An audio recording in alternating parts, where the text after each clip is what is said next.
ዝኾነ ብስቕታን ብልቦናን ብኦኦም ሕሰብ ቅድሚ ንሰባት ክትነግር ምላይካ ቅድሚ ንምፍትሖም ምህዋካ ንምንታይ ከም ዝገጠሙኻ መርምሮም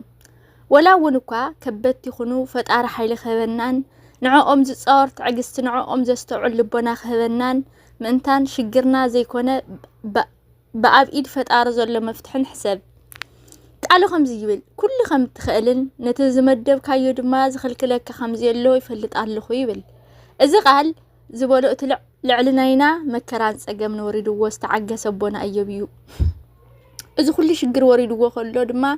ክንዲ ዘማርር ፈጣሪ የለን ድዩ ዝብል ብእምነት ንፈጣሪ ኩሉ ከም ትኽእልን ንዝሓሰብካዮ ድማ ዝኽልክለካ ከምዚ የለን ይፈልጥ ኣለኹ በሎ አስተውዕል ነስተውዕል ወገነይ ሓዋርያ ጴጥሮስ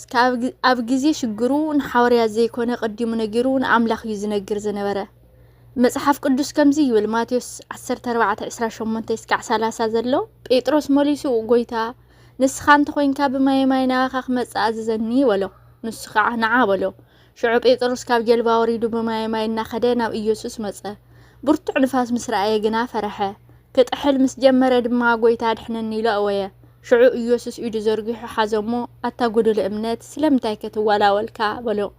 ሓዋርያ ዝኣክል ኣብ ሰባት ዘይኮነስ ንፈጣሪ እዩ ሽግሩ ዝነገረ ንስኻ እንታይ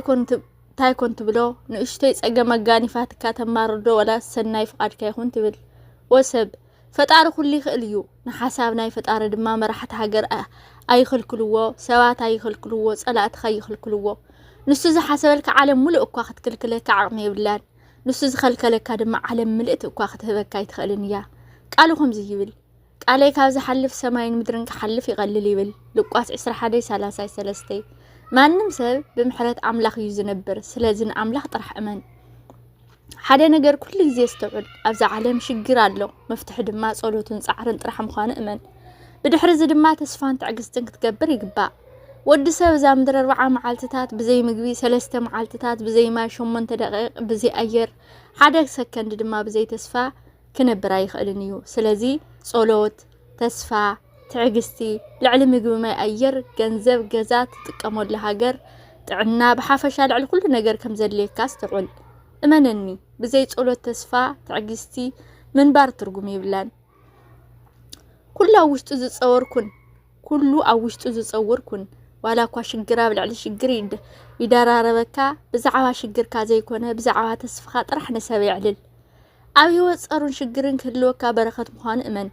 ህይወት ሽግር እንተዚሃልይዋ እመነኒ ክትነብራ እየም ተመነኻያ ነርካ እንተ ደኣ ምኽሪ ክትወስድ ደሊኻ ድማ